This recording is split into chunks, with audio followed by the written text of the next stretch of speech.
Vamos a ver cómo se obtiene la diferencial de una función a través de su representación gráfica.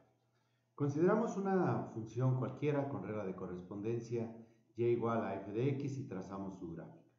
Sobre esta función vamos a ubicar un punto P y un punto Q. Consideramos las coordenadas de P, x1 y y1. Las marcamos. Y para el punto Q tenemos coordenadas x2, y2, también las representamos aquí sobre la gráfica. Enseguida por el punto P vamos a trazar una recta tangente, es decir, esta recta toca a la función en un solo punto que es el punto P. Si yo muevo el punto P, voy a ver que la recta siempre va a seguir siendo una recta tangente. Vemos el comportamiento de la recta tangente. Bueno, lo dejamos aquí en esta posición. Con las abscisas x1 y x2 y las ordenadas y1 y y2 establecemos y calculamos esta longitud del intervalo que es x2 menos x1 y y2 menos y1 que reciben el nombre de incrementos. Así, para x2 menos x1 se llama incremento de la variable independiente y lo representamos por la letra delta x. Y para y2 menos y1 lo representamos mediante la letra delta y. Y así vemos que ya tenemos aquí delta x y delta y, la distancia entre abscisas y distancia entre ordenadas. Con estos trazos que tenemos aquí vamos a obtener algunos puntos de intersección. Vamos a ubicar la intersección de estos puntos y vamos a representar con la letra S el punto de intersección de este trazo vertical con la recta tangente y vamos a asignar el punto R para la intersección de este trazo vertical que tenemos con la abscisa final y el de la ordenada inicial. Y vemos que con estos dos puntos que hemos agregado y el punto P, formamos un triángulo, el triángulo PRS, o como lo queramos llamar. Vamos a resaltarlo, el triángulo PRS. Ahora vamos a ubicar el ángulo de inclinación de esta recta tangente y lo representamos con la letra alfa, pero vamos a representarlo dentro del triángulo.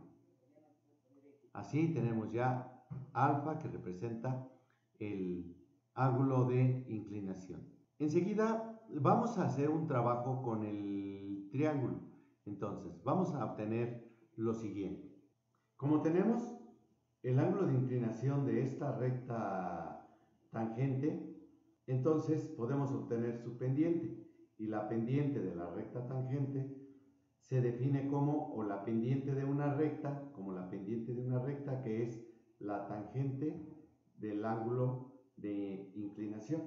Pero cuando estudiamos derivadas, por eso aquí hacía el movimiento de esta recta tangente, vimos que la representación geométrica de la derivada es que corresponde a la pendiente de la recta tangente a la curva en un punto determinado.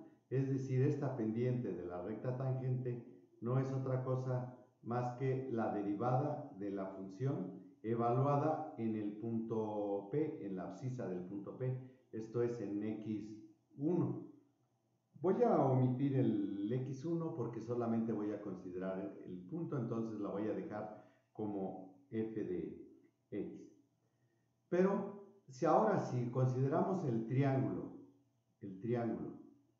PRS, vemos que tenemos un triángulo rectángulo. Si es un triángulo rectángulo, yo puedo obtener este ángulo de inclinación que tenía o que es representado como alfa a través de la razón trigonométrica tangente. Y la tangente de alfa es el cateto opuesto, que es RS, dividido entre el cateto adyacente, que es PR. Pero habíamos visto que la tangente de alfa no es otra cosa más que la derivada, entonces si sustituimos tenemos que la tangente de alfa lo sustituimos por la derivada de la función y esto es igual a RS entre PR, pero vemos que PR ya lo hemos representado como el incremento de la variable independiente, delta X, es decir, PR es lo mismo que delta X. Así sustituimos aquí delta X. Y si despejamos de esta expresión el valor de este segmento RS, voy a tener que esto es igual a la derivada de la función por delta X. Y aquí introducimos un nuevo concepto. Al incremento de la variable independiente se le conoce como la diferencial de X. Entonces voy a sustituir el incremento de la variable independiente por la diferencial de X y tengo que RS es igual a la derivada de la función multiplicada por la diferencial de X. Y a este producto de la derivada de la función por la diferencial de X es lo que le voy a denominar como la diferencial de f de x. Esto es, la diferencial de una función se determina como su derivada multiplicada por dx. Y ya, si yo tengo que esta función tiene regla de correspondencia y igual a f de x, pues entonces yo le puedo llamar diferencial de f de x o también le puedo llamar diferencial de y, indistintamente.